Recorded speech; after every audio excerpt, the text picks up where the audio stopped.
Sister Fitness, and I'm here today to supercharge your life with this trainer tip. Is running good for weight loss?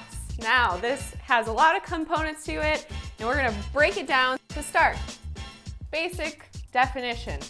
Running is cardiovascular exercise, which uses your aerobic system, meaning you need oxygen, you need that fresh blood pumping through the body to keep going, keep running down the road, you know? Maybe you didn't know that. Cardio is great to add into your routine. It's great for your heart, your health, your body, everything. So let's get into a little bit more detail here. Now, when you do cardio, specifically running in this instance, what we're talking about, your body adapts. So if you're a runner and you've been running the same 6 miles all the time, you might notice it gets easier the more you do it. And then you have to run a little further and a little further and a little further to get the same calorie burn, to push your body to that next point where it's a little challenging instead of it just being easy. Same with anything in life. If you do the same thing over and over again, you're gonna get better at it and it's gonna be easier. That is called the principle of specificity, meaning the way you train is how your body is gonna adapt. Now, this is where it gets a little tricky.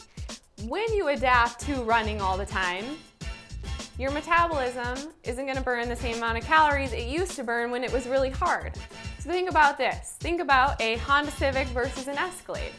Now, you might think, oh, I want to be the Honda Civic, this gas saver, and I don't want to be the gas guzzler. But really, in terms of your body, you want to be the gas guzzler. You want to be the Escalade. You want to be the one that's burning through fuel faster, not the one that's holding on to everything that you're eating and then probably storing it as fat.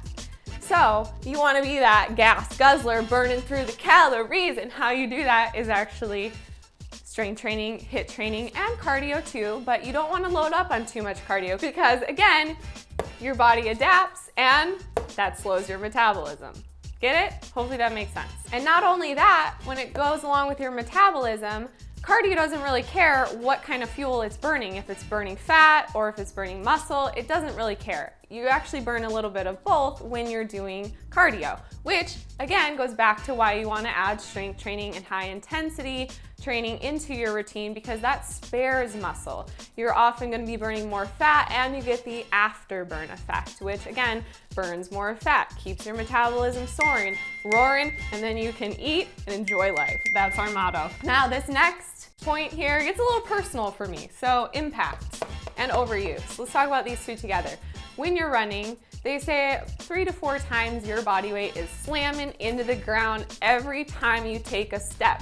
Now, what do you think that does over the long term? If you're running 6 miles a day, or maybe a few times a week, or whatever it is for you, or you're training for a half marathon, eventually your body can't take that. Again, going back to strength training, if you're not strength training. So if you're just doing cardio, your body's burning up some of that muscle when you're running all the time. You're not putting more muscle in by strength training, again, boosting your metabolism.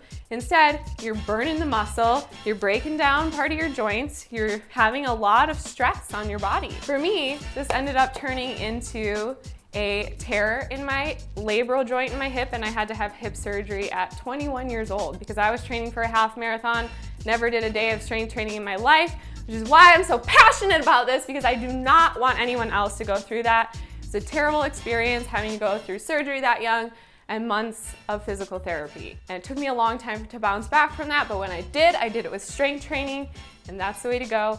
If you're looking to burn fat, if you want less fat on your body, skip the running and lift some weights and do some high intensity cardio instead. And if you want to do cardio, great. We still do cardio as well. We do it in the form of walking, running at the park with our dogs, sprints. That's great, that's really fun. Going on hikes, biking, whatever it is, going down to the beach. If you are gonna run, great. I think that's awesome. Great form of cardiovascular exercise. Just keep your distance to a minimum. Try not to go more than 4 or 5 miles.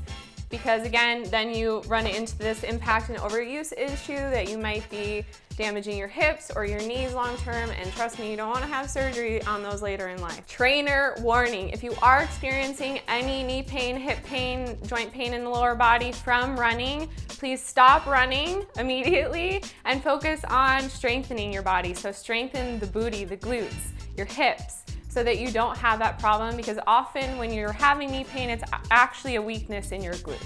So, trainer tip, strengthen the booty. If you don't know what to do, we actually have a few videos that you can check out by clicking here, and we'll link you there, and we'll see you next time for Trainer Tip Tuesday. Woo! Oh, and last thing, don't forget, comment below, let us know what you want us to answer as your online trainers. Bye!